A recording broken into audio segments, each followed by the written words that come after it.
snap and tap. Snap. Don't spend too much time trying to figure this out yet, but just watch me, okay? Okay. So we always start on our arterial, okay? And then the direction does matter. If I do like this, air likes to travel to the top of things, right? So if I do it this way, instead of moving air through my system back to the bag, I'm just gonna be, that air is not gonna go anywhere, okay? So on this one, coming from the saline spike, I usually face my machine, right hand closest to the clamp. My left hand's in the air, arterial air. So I just put my left hand in the air when I'm thinking about it, okay? And all we're doing is just like your belt. If you snapped your belt, you know, when you or when you were getting it snapped at you, I don't know. Yeah.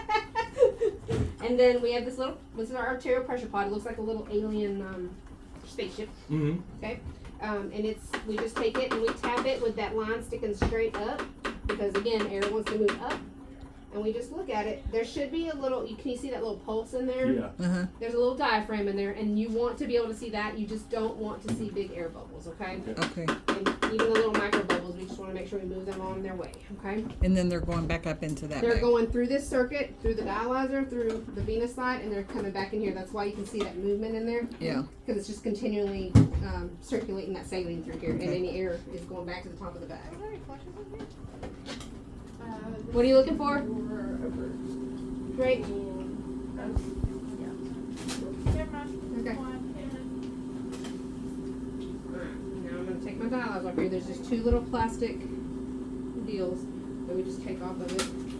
And we want to leave them in place until we do this part because if we don't, the air won't get out of the system as easily, okay? Okay. And then while I'm burping it, what we call burp the baby, I want this end up because again, I want the air to move through here and out the line back to the bag. Because this is where the arterial end comes in to the dialyzer, and you can see it's blue up here. Blue is venous. Red's arterial, and blue is venous, okay? So all I'm going to do is burp my baby. And I'm just looking at my header to see if I see any bubbles or anything in here, okay? This bubble you see right here is your dialysate on the outside of the compartment, okay? And that's okay. That bubble will not come out of there. Okay. Because what it is his blood will be inside these fibers. Can you see there's like a ton of little bitty fibers going down through there? They're kind of like little straws. They're tiny little straws. Your blood's on the inside of those. The cleaning solution stays on the outside of those fibers. Okay? So that dialysate is there because when the blood passes the dialysate, that's where it pulls anything waste product wise, any extra potassium, any extra things that you don't need out of the blood, and then fluid, and takes it to the drain. And then anything your body might need, like if you do need a little potassium or a little calcium or whatever from the dialysate, it can shift some of that back over to the blood. Okay. Wow. It knows how to balance itself. It's really weird. Wow. Yeah, it's crazy. Okay. And we put it up here in our little cradle with this end up now. Okay. Because this is where if during treatment we had any air alarms, we could work our air out through here. Okay. The first time through, I'm just going to vent this and let that get all that air out of there, and then I'm going to clamp it back off. Okay. And then this is where this side now becomes the venous side of the system, okay? So arterial side is pulling things in, like pulling blood from your body back to the system, and then venous side is returning your fluid to you, okay? After it's been cleaned. So I start again with the left hand here, right hand's gonna end up closest to the spike, but the flow is opposite now because we're going back to the spike, okay? So my right hand needs to be a little higher. We do this twice, okay? So here we are again, right hand closest to the spike. I have to lower the level of my hands, but my left hand still stays higher, okay? Make sure there's no little aliens hanging out in our alien pod. And then rotate it again where this lines up. Burp the baby. And then this is the venous side. We're just working back towards our spine. Okay. Alright. Again, it can run like this, whether you did the snap tap first or not. As soon as you hit stop, you're going to want to be getting on treatment fairly quickly, okay? I don't want to stop that pump and then leave it for half the day because there's no flow. It's kind of like a stagnant pond. You just don't want to leave it like that, okay? Okay. So, did Rachel do any kind of vital signs or anything yet? No. Okay. She weighed me. She weighed you. Do you remember what it was? She probably wrote it down. 117.8. 117.8. And I think currently they have you set at 115.3 or something. Yeah. Okay. So it shows you got 2.3 on.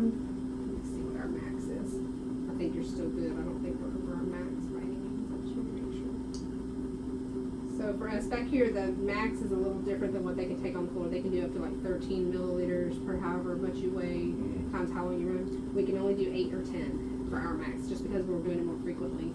And we don't want you at home trying to take these mass amounts of fluid off and have a complication. Right. So they just kind of err on the side of caution. So 2.3 is your max, so you're right at it, okay, for the day. So, okay. All right, let's do some vital signs real quick, and we'll kind of work through our whole process here. Actually, I need to pull you away from the wall a little bit, just because otherwise you're not going to be able to lean back at all. How tall are you anyway? 6'2". That's right. I think you're pretty tall. My daughter's boyfriend's 6'2", but you seem like you're taller than he is. Maybe he just says he's 6'2", but he's really not. He's 5'. Probably 5'11". I mean, he is tall. He is big. He's big football, big lineman. Oh. Okay, we're gonna do sitting and standing blood pressure. Okay. This is part of your pre-treatment vitals, just like how they do out there. Just sitting, standing, weight, and a tip before every treatment, and then you do the same thing after you're done. Okay? That part doesn't change any from in there to back out there to in here, whatever, however you want to say that. I'm gonna have to wear me some other cuffs. This one's gonna drive me crazy. It's too short. Can't even stand up and lean on the thing. Do you typically have any problems during treatment? No. Cramping or nausea, vomiting? Or Not here. He hasn't. Good. When we were at the other center, he did. Okay. How long you been on dialysis? 3 years. Okay. So you were in Duncan before? Mm-hmm. Thought that was the closest clinic to you.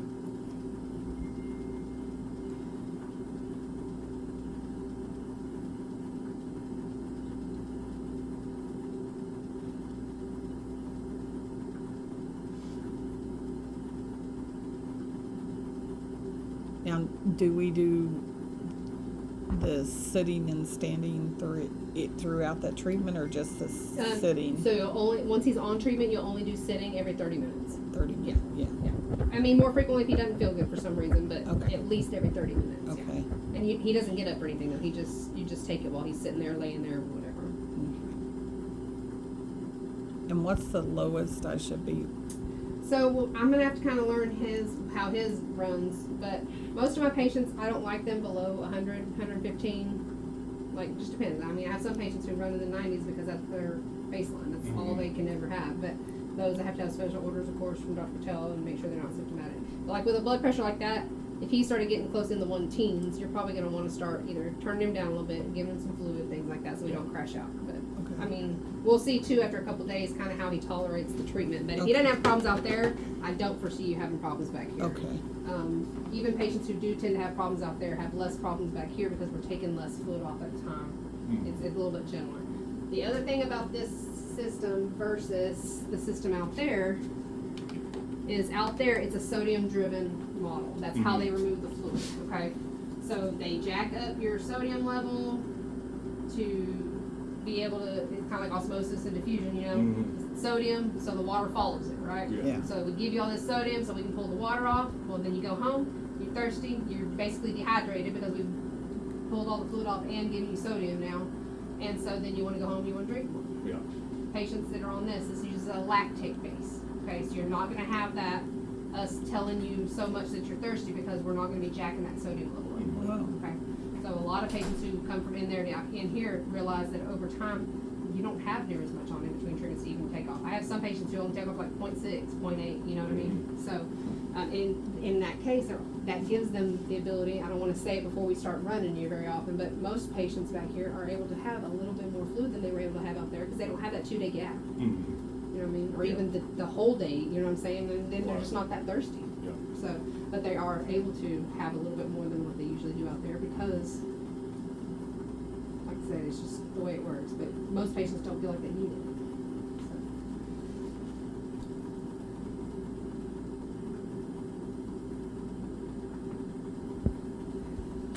No shortness of breath or anything? You said you don't have any swelling or anything normally?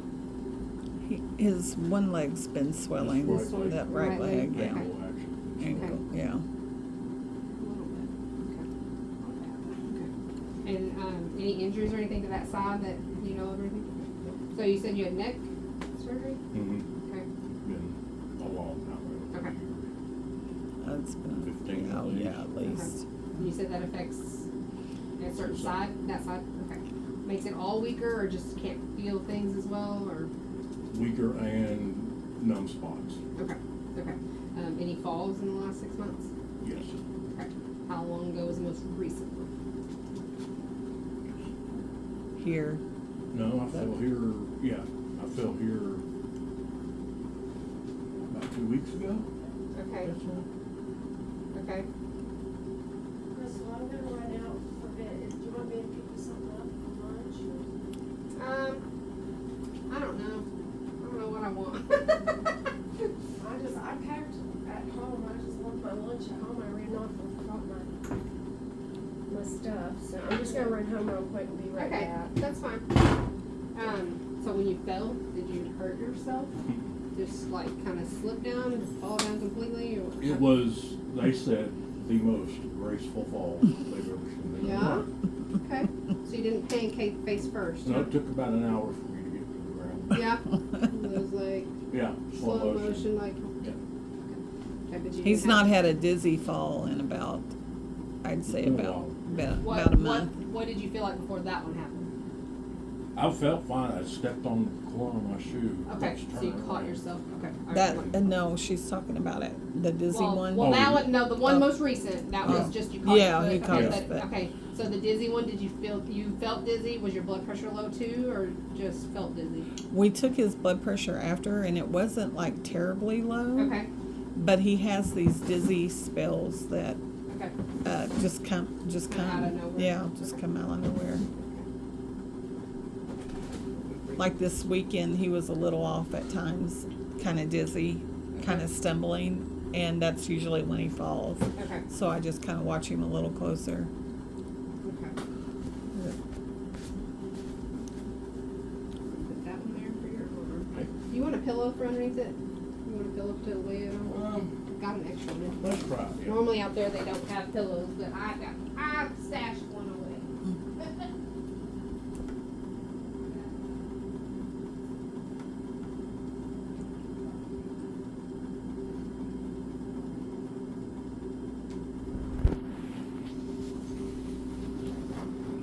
What's wrong with it? I don't see it draining that much.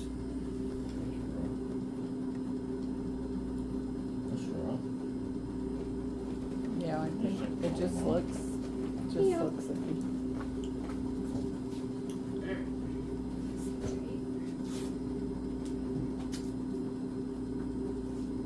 So, all this stuff here, we're gonna teach you how to do all this.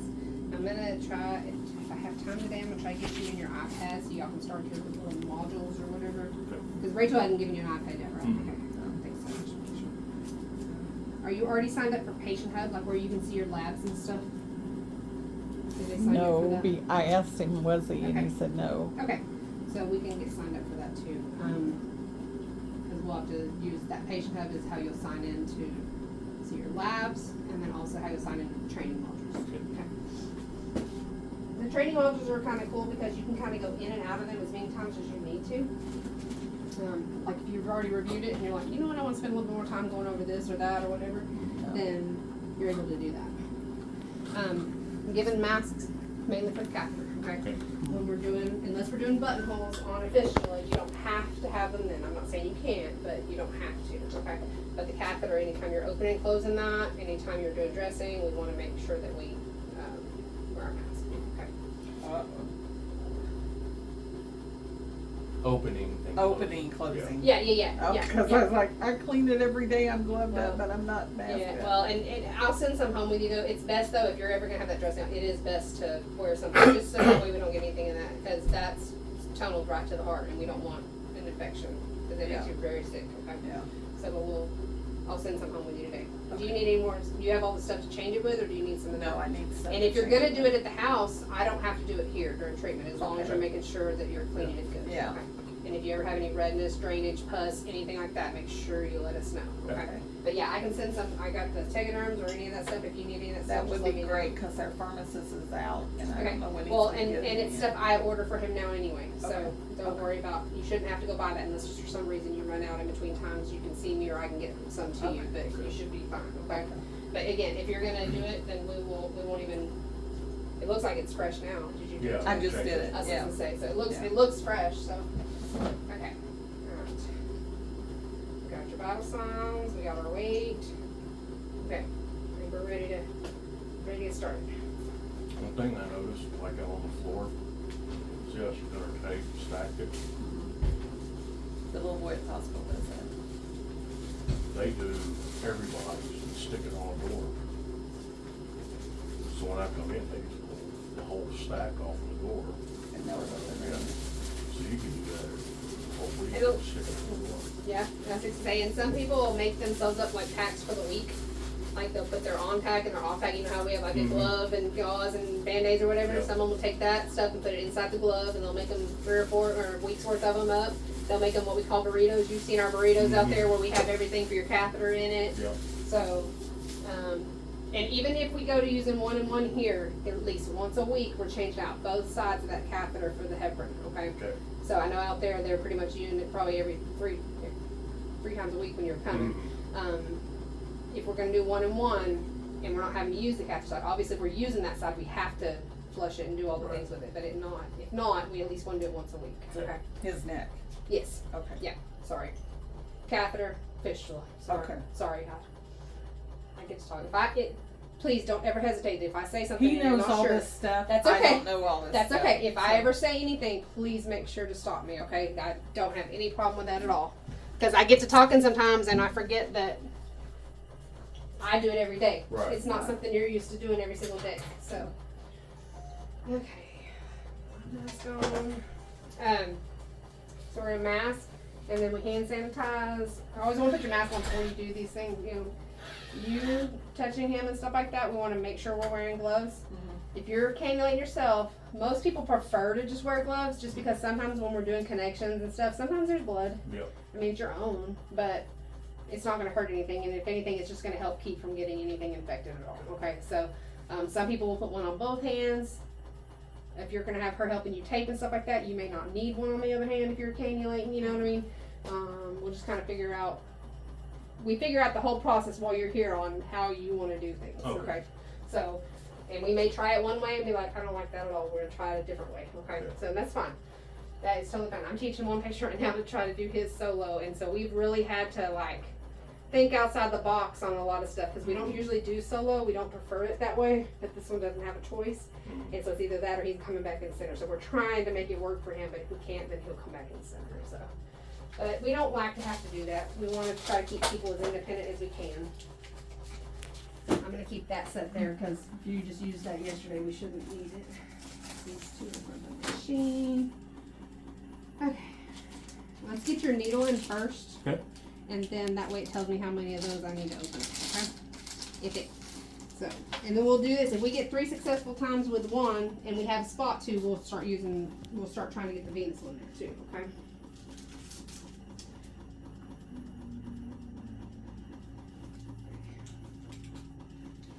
Labs. We'll talk a lot about labs as we're doing things. We will have. I grabbed everything all together instead of splitting it into like 2 different ways of doing it. What is that? Those are the HemoSafe clamps that keep us from having lines come apart. Oh, So we okay. put them where those 2 connections are, like where you Mhm. hook them together and you tighten them up. It's kind of like a zip tie, Mhm. and it just keeps those 2 ends from being able to come apart. Like if Gotcha. somebody didn't get it tight or something like Mhm. that.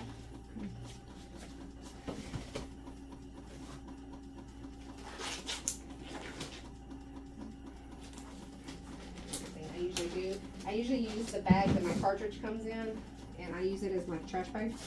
Oh, It just kind of keeps you from having to walk to your trash can or having another trash can close. You just use it just like this. It gives you a place for like all your little caps and stuff like that. Anything with a needle on it needs to go in your sharps container, which ours is hanging there, but anything that's just like gauze, tape, those kind of things, any of that stuff, trash wise can just go here, okay? And a sharps container is, This is our sharps container, like where we would put, it's a rigid plastic, oh, so that way when you drop your needles and stuff down there, you don't accidentally stick them, like if you forgot to cap it and threw it in the trash, you don't wanna, like, and you pushed your trash down and you don't wanna stick yourself with so it. where do we go buy one of those? You at? don't, I'll ship it to you. Oh, okay. Yeah, the only thing that I recommend that y'all have is something similar to that, or whatever you wanna utilize. I just to have threw that away stuff 2 handy. sets of those. I was just telling him that. I mean, and threw you don't away. have to have one of those. It's just a lot of people like to keep Yeah. that small stuff like that. It just gives you a place to Yeah, have I it like close. that. I like that setup.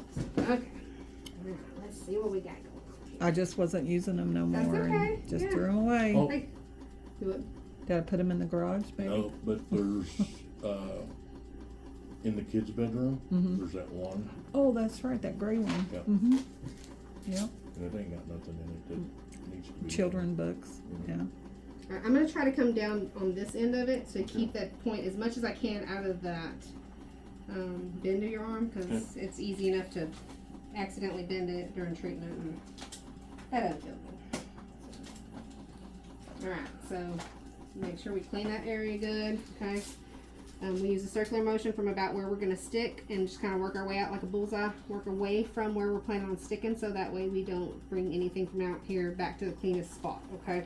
Oh, okay. Makes sense. And see, it's got little handles on it. Yep, so they have little wings, Oh, okay?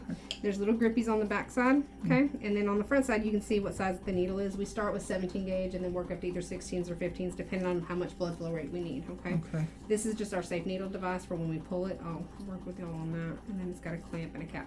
Always make sure your cap's tight, so Okay. that way, I've had them before when they ship them to me, they're so loose that they almost fall off, and I stick somebody, I'm like, oh crap, and then you're trying to hunt for the clamp, so you don't have, because as soon as you stick blood, it's gonna Feel keep coming blood. if that cap's not on their top. Okay. Alright.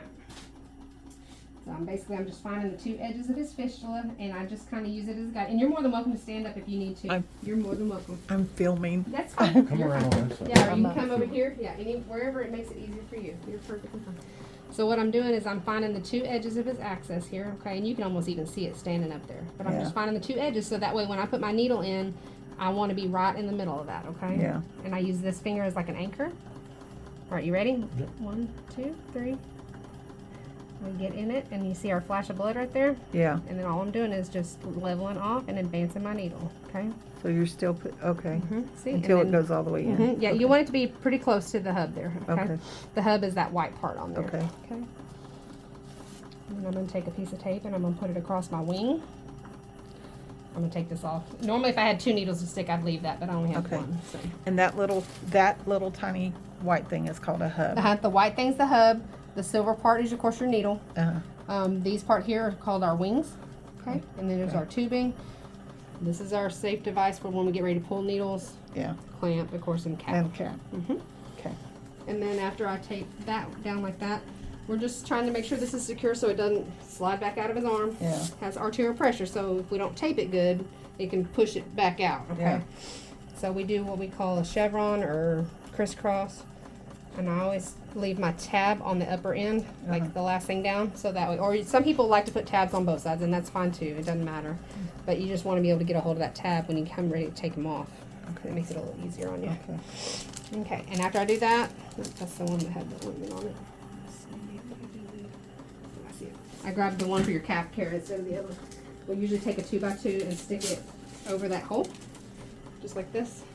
And just fold it just like that. It's just covering that hole. Just a gauze. It's a Mhm. gauze. Just a gauze. 2x2. Yep, a little 2x2. You can fold it in half. You can fold it down to 4 if you want to. It doesn't matter. It's just basically to cover that hole. Okay. Okay.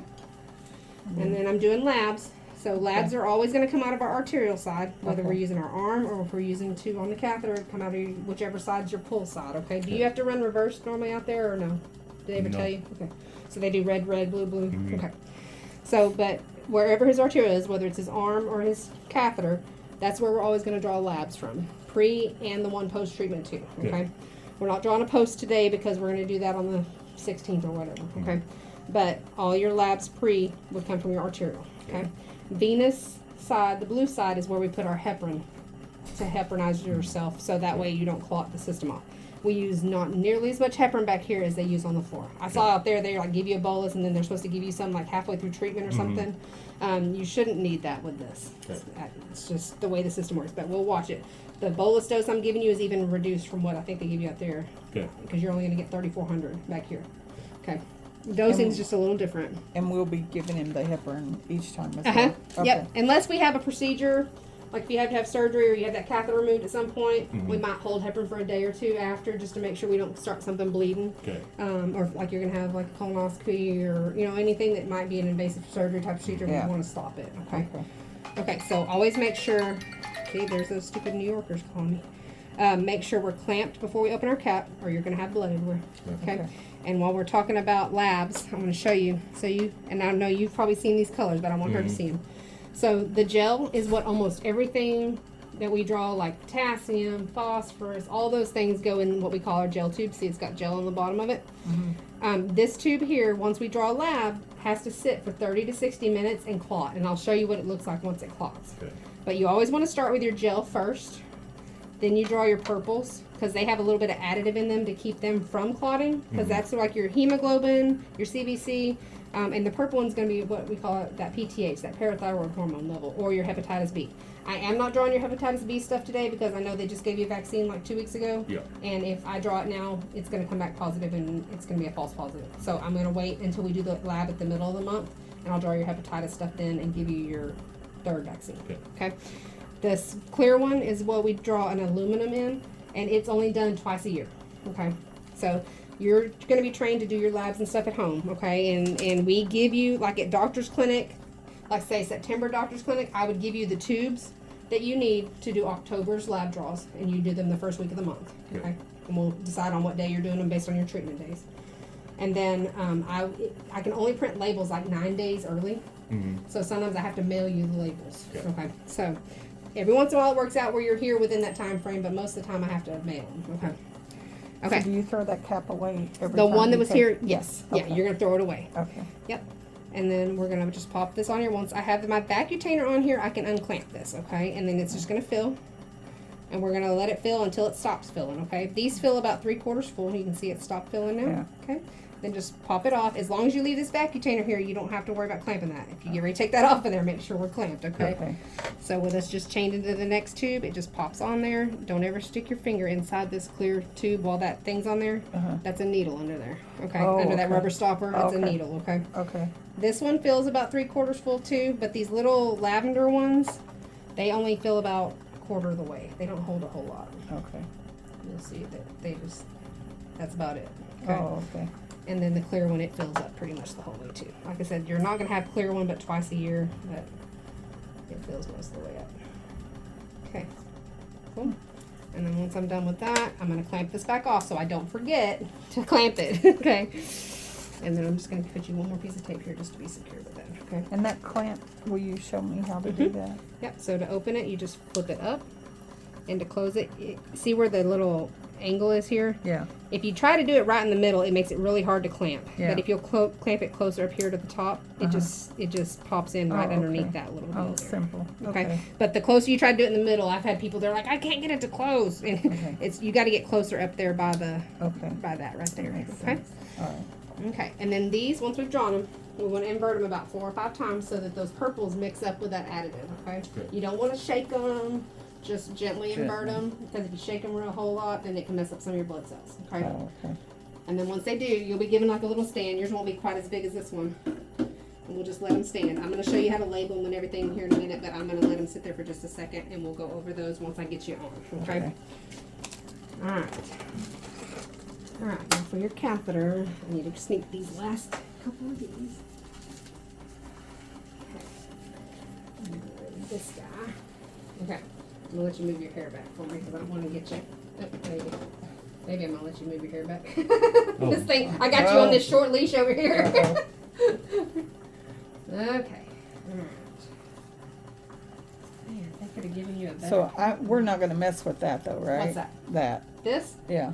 Depending on if we get him to using 2 needles before y'all get done with training. Oh, okay. If y'all don't get done with training before then yeah, we'll have to use Okay. it. Okay. Okay. It's not hard. I know it looks It's very scary to scary, me. but it's not. It's no different than than sticking there. Okay. Okay. It's actually easier to handle than sticking sometimes. When you're, once you're used to sticking, it's fine. But as far as, we're literally just opening, closing, and attaching syringes. Okay. So the biggest thing with catheters is we just, like with anything else, we want to make sure we get them good and cleaned. Okay. Make sure we are taking good precautions on these, and we'll probably get these switched over to Tego caps here in the next day or two. But and I'll tell you about those. But basically, where that cap goes on here, we're working on that hub right there. Okay. We're just kind of scrubbing it, using some friction, getting that good and clean. Okay. And do it about 15, 20 seconds and switch to another pad. You cannot clean this too much, okay? If you're not sure, get another one. It's fine. Okay. Oh, we cleaned that a lot. That's good. Yeah. That's good. And the exit side the same way. The better you take care of that, the better off he's gonna Okay. be. Okay. Okay. Then all we're gonna do is we're gonna take our empty 10cc syringe, Okay. okay, and make sure we're clamped just like we did on the Okay. other one. And the clamps are the same? Yep. Okay. And yeah, they're the exact same thing. They just pop them this way and then close them. Okay. Okay. And same thing. Just make sure everybody's got their mask on before you open it. Okay. And then since we're using the venous side, I'm just going to use the venous side here. Okay. That's going to be our red arterial, and this one's going to be our venous or return. Yes. Okay. All right. So once I've got my syringe on here, I'm going to unclamp. And we draw out 5 cc's of what's called the old heparin, basically, that was in there to pack it when he finished treatment last time. Oh, okay. So that's all we're doing is getting that extra heparin that's been in there since yesterday or the day before or whatever, okay? Okay. Then you're going to flush with saline. And these little 10cc syringes have a little bubble in them. See that? Yeah. You just, and be careful with some of them. Sometimes these plungers on these are kind of stiff. I had a patient one time, she went to push it and she went like this. It like, if you want to squirt them in the face, by all means. But typically, yeah, you have to be real careful. But all you're doing is just getting that little air bubble out of there. Make sure we're clamped.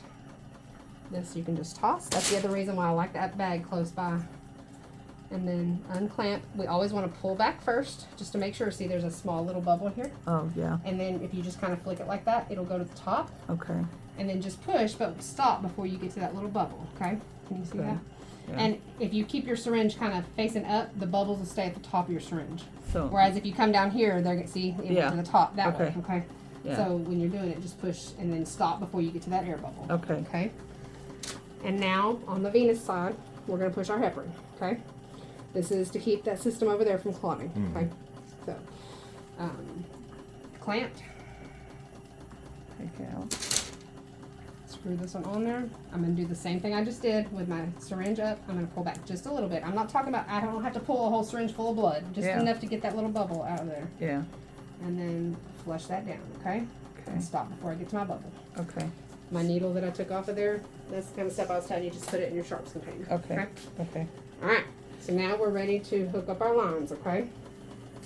Okay, I'm What do gonna you trade need you me to do? spots. I'm just gonna Okay. trade you spots. You're not bothering me at all. Okay. You do that. But if you need me to stop for anything or to answer something, just Okay. stop me, okay? Okay. Okay. Alright, the first thing I gotta do, so we have all of our lines still attached to our spike here, okay? So, colors. Red is arterial, just like out there. Blue is venous, just like out there. So this one's pulling blood from your arm when we hook it up, and this one's gonna be returning your blood Returning. cleaned back to your catheter, okay? Yellow, what do you think yellow is? I have no idea. That's that liquid there. Okay, so right now that's what's in there, but when we hook this up and we start running your treatment, this is your waistline. Think of P. Oh. Oh, Okay. okay. Okay? So Okay. think of that as being your waistline. That's where when it comes off the dialyzer and it comes here, it's gonna send it down your drain. Okay? Okay. So yellow's gonna be your P. Okay? Okay. And then this other one here is attached currently because it's making a loop to make sure everything gets primed with and gets the air out of it. Right now it's hooked up to my white is hooked up to my green one, right? The white one is our saline. Okay, just like out there how it goes to that little T and they can open it and give you saline if you're cramping or feeling bad. Yeah. We're gonna have the same situation here in just a second, okay? Okay. And the green, remember my chicken foot? It's green too. Yeah. So that's our dialysate or our cleaning solution, Okay. okay? And that's where we're gonna end up hooking that up to. Okay. So this whole piece here is called the cartridge, okay, Yeah. that dialyzer attached to. Okay, so what we're gonna do is we're gonna make what we call cartridge line connections, okay? Our red and blue connections will be called patient line connections because they're connecting this to you. Gotcha. Got you? Okay. All right, so at this point here, we've already done snap and tap. We've let it chill out. We've gotten everything ready to go. We're ready to get on treatment here pretty quick, okay? Okay. So we're gonna hit our little stop button, and you'll notice it's the only thing that's lit up other than my guide, okay? So all I can do is press stop, okay? All right, so we're gonna make our cartridge line connections. So think of them as the white, green, green, and yellow, yellow, okay? Okay. We're gonna make sure those are all connected where they're supposed to be, and we're gonna open our clamps and close them the way they're supposed to be, and I'm gonna go over that, okay? So the first thing I do, here's where your other end for your white is, okay? This is Okay. where we're gonna connect that saline to. This is our saline T, okay? So we have to prime this little segment. If I open this though while it was running a minute ago, all it's gonna do is pull a bunch of air in because it's on the red side, Okay. the arterial side, because remember arterial is pulling, okay? Yeah. All right, so all we're gonna do while that's open, we're just gonna vent this just like we have everything else, okay? Just let that run down to the end, get any air out of it, okay? Okay. Clamp it off, because if I take this cap off without that clamp, we're just gonna have saline going everywhere, okay? All right, now I usually kind of just hang on to it because that's gonna be my first connection I make. I want to put white to white. Okay. So to do that, again, I want to make sure these are clamped so I don't end up with fluid everywhere. It's disconnected right here. You can let that hang for just a second. You'll take this cap off and you're going to put these two together. Okay, now this is your bonus question from the floor. Do I want these clamps open or closed? That's This is your saline. closed. Right. And remember out there they have one clamp and they usually put a blue clamp here? Yeah. That's your double clamp. So these two white clamps are your double clamp. Okay. Make sure you don't accidentally give yourself a bag of saline when you get on treatment when you don't mean to. Right. Okay? Oh, You want to have to open them if you need to give yourself some fluid. Okay? Gotcha. Otherwise that whole bag ends up in you and you end up weighing more when you leave than when you got here. Okay? So whites stay closed. Okay? Okay. Alright, so here's my green one that I just disconnected from that white. I'm going to find me a chicken foot. Okay. You can get up to 3 uses off of one of these sacks if you have enough time, because they're also time based. You can't, like I can't make this batch and use it next week. Gotcha. Okay, so you only get about 72 to 74 hours off the batch. So you have to kind of look at your treatments and be like, okay, if I could get 2 treatments off of it and I was doing treatment today and tomorrow, that's fine. If I'm doing treatment today and then not doing it tomorrow and I only have 24 hours left on it, I can't use that come Thursday, right? Okay. So you just kind of have to look at that. But again, right now for you, we're only getting 1 off of it until we do your labs and we kind of see where we're at. Okay. So every day we're going to finish draining what's left in it and make us a new batch. Okay. So we can use any one of these. Okay. These green clamps right here are what we call non-reopening. Okay. I'm going to close one just so you can see it because I'm not going to need it. Okay. If you close this, there is no way. I mean, if you got some tools out, you could do it. But Yeah, but like it's meant to be a non-reopening clamp because Okay. generally, like if I had used this and I was done with it, I clamp this off at the end.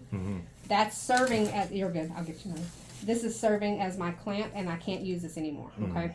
I've got this clamp here though, that looks just like this one. We can open and close that one, okay? Okay. So I make sure that's closed. Of course with this, the pump's not running down there, so it's not gonna be forcing fluid through like it would. But I just always get in the habit of making sure it's closed. I So take- why would I'm sorry. You're good. Why would I permanently close that? Well, normally you wouldn't unless you're done with it for the day. Like Oh, when we get okay. done with this at the end of the treatment, You will you'll see close. me close that. Okay. I'm just telling you, don't use this one as your clamp thinking you're going to clamp it. Oh, And and then Because open it. then you won't be able to reopen it. Okay. Use this one if you need to clamp it. Okay. Okay. Until you're done with treatment. until you're done Yeah, with treatment. yeah. Okay. So like even if like for some reason I had to undo this for a second and like maybe I was all tangled up and I wanted to rerun my line, Yeah. don't use this one. Clamp here and here when you take it apart and then okay. Unless you're completely done with it for the day. Okay. Okay. Gotcha. Okay, so now this is our dialysate. So this is our cleaning solution coming through our machine. Do you think these need to be open or closed? Open. Right, because we got to be able to Yeah. get that solution to your dialyzer, Yes. right? So you Yeah. make sure both of them are open, okay? All right, then the last cartridge connection, remember, so we had white, this is saline, green's our dialysate, Yes. and now we have our yellow. This is our waistline, okay, our Okay. heat. And do not let this spaghetti over here get you all frustrated, and the easiest way to ever untangle it is when we're doing this kind of stuff, okay? Okay. Don't try to like turn it around. You'll make yourself crazy. Okay. So this is our Pure Flow. That's what this unit down here is called. And even if you were running on bags for, like, say at the house, if we were waiting on our cultures and things like that, and we'll get more into that.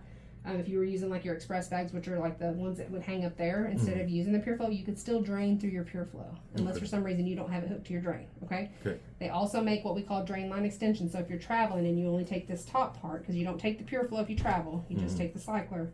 then you would take bags and the cycler and you would have drain lines. And basically what it does is it would screw on just like this one does, but it would run to toilet, tub, wherever you wanted to run it, like at the hotel or whatever, okay? Right. And then you just, after you're done, then it gets thrown away with the cartridge. Okay. Okay, so I've connected it to my drain line.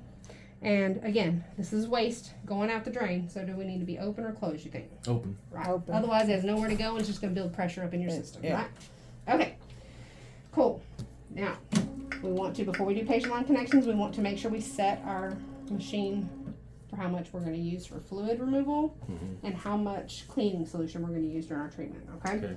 So, this faucet is what I used earlier when I was trying to prime the system. That's basically our add fluid button, okay? It was adding fluid to the system by pulling it from the saline. Your measuring cup is what we call our volume toggle. And you see this screen has a VOL here. This is our volume screen. Volumes are total for the whole treatment. Okay. When we're back on this screen here, which is our home screen, these are considered the rate screen. Okay. So think of the rate as your volume is everything. So like if I'm going to use 40 liters of dialysate today and I'm going to run you 2.5 hours, I need to take 40 liters and divide that by 2.5 hours, and it's going to tell me what my rate per hour is. Okay, does that make sense? Okay, so for you, we're going to use 40 liters of total dialysate. So I'm back on my volume screen here. I'm going to use 40 liters. And sometimes if you press these and hold them, they'll get to moving. Sometimes they get to moving really fast, and sometimes they don't. And then you kind of got to let it catch up sometimes.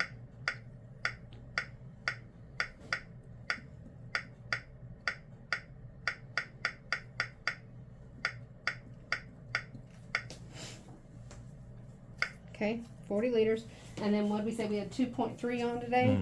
So then we're going to change this to 2.3. And liters and kilograms is the same thing. Okay. So a liter of saline is a kilogram.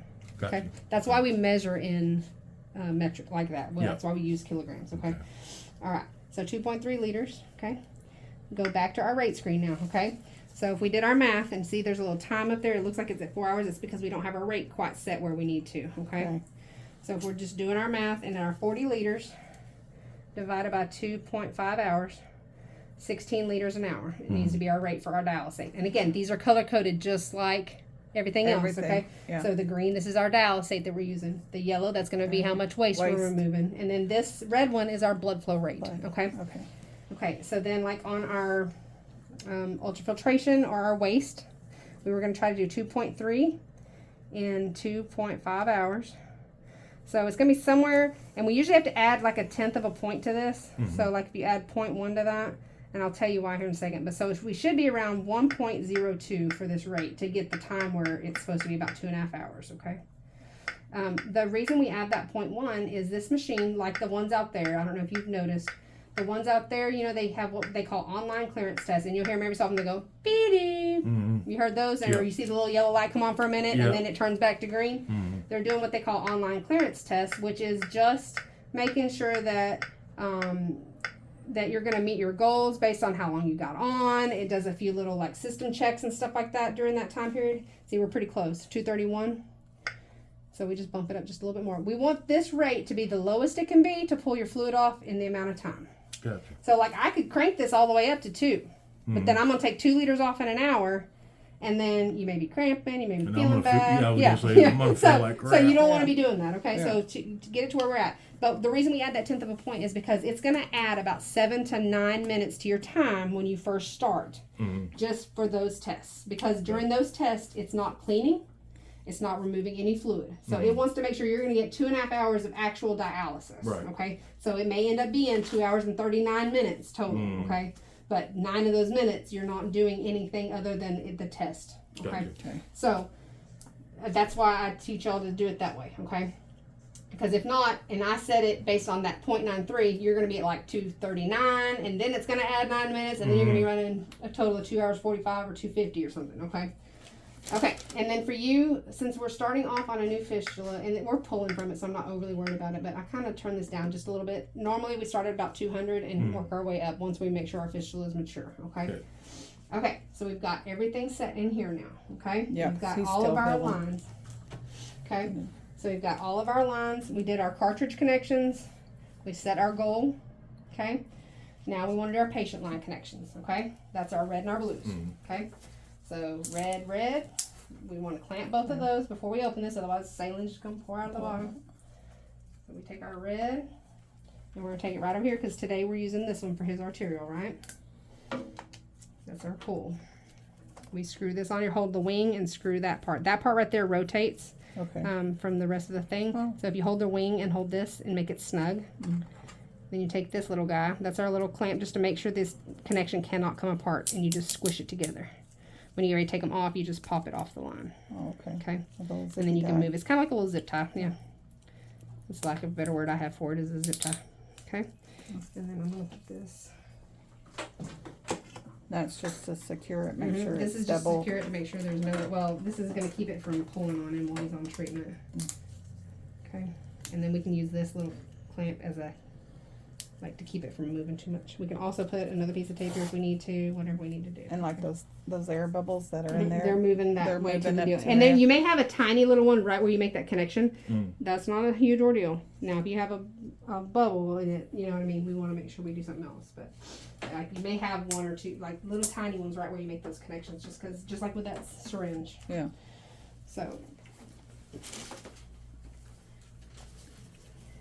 I should have put the blue clamp on that thing.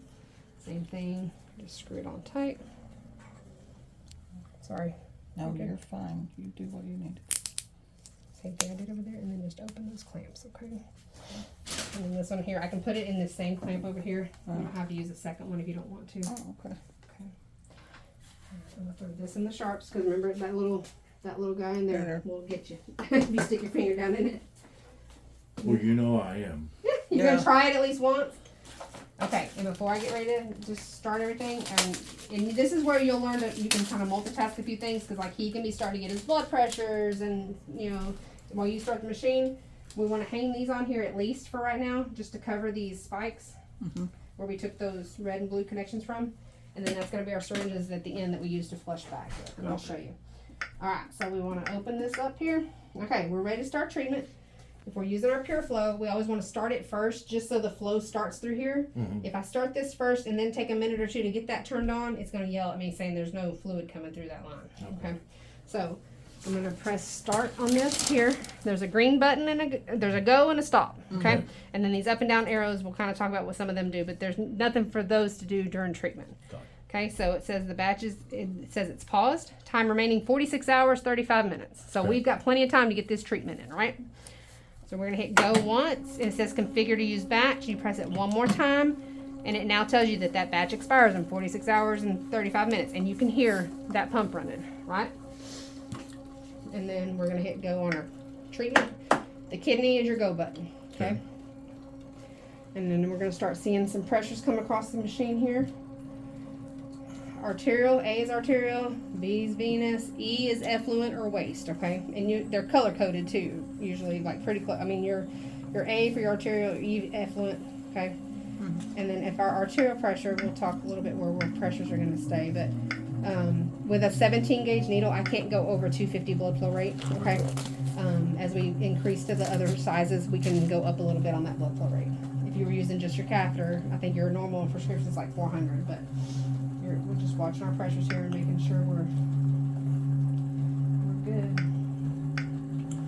Our arterial pressure looks good. So arterial pressure is the pull, so it's sucking, right? So you don't want that to be over 220, because if it gets to 220, it's going to give you a yellow caution. It means the needle's probably not in quite the right place, or maybe we forgot to unclamp something. You know, we do that sometimes. Let's see, we're like a 128. We're good. We're great. We're not even close to that 220. Okay, 220 will give you a caution. 250 is going to stop the pump. Okay, and generally, if you get that 250 alarm at the start, if you've got a good stick, it's generally because we've probably forgotten to open the clamp. Okay, no big deal. You just have to open it. Okay, so we're at 250. We're running our treatment. If he's in bed, of course, he's already probably going to be laying back or reclined or whatever. Yeah. We just want to make sure these are handy. Okay, you want to make sure you have this close by, because you can give yourself saline if you needed to. Okay. Like say she stepped to the kitchen for just a second. I don't want you leaving the house with him on the machine, but like if you need to go to the kitchen or go to the bathroom, as long as you can hear him and hear that machine to where you can get back in there. But if you were cramping while she's in the kitchen, then you could open both of these white lines and be able to give yourself some fluid. So we want to make sure this is handy, okay? Some people will even take a small little piece of tape and just kind of tape this to their tray or wherever it is that you can get to it, okay? Just to keep it from falling down in between your chair and you have to look for it. If your feet weren't already up, like if you were sitting at the edge of the bed, then we would want to get our feet up, okay? Blood pressures tend to do better with feet up. Okay. I don't mean you have to be laid all the way back necessarily, but at least get your feet up, okay? And at the start of treatment, we want to do a blood pressure. I'm going to do it on paper today. And we're going to try to get your tablet going. So maybe tomorrow we can play with putting it in the tablet. Okay. You're good. Material here. Okay. So we're just looking to make sure we don't see any kind of air bubbles or anything in here. Occasionally a tiny little one will shoot past our sensor. They're kind of sensitive and that's okay. We want them to do that. But we're just checking and making sure we don't see anything and make sure our connections are tight and all that. Okay.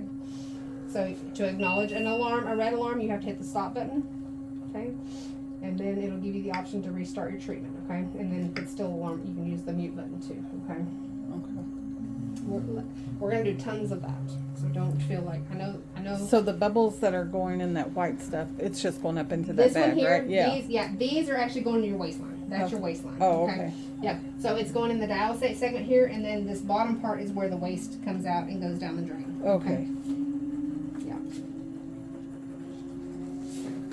And then all we do to make sure these are ready for the end is we unclamp and draw back 10 cc's of saline. And we'll have them ready for the end of treatment. And then just clamp them back off, so that way when we take them off at the end, we don't drain what's left of your bag there.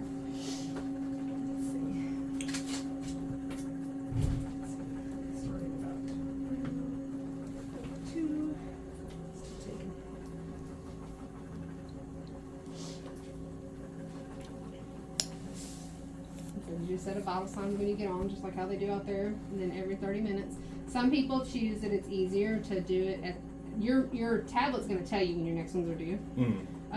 Some people, like when I'm doing them on paper, sometimes I'll do another one like 15 minutes to make them straight up. Right. But your tablet will tell you every 30 minutes if it's due. It'll go off.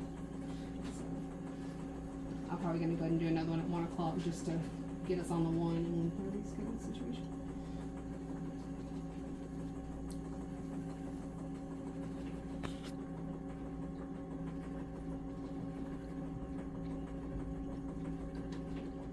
$173.88.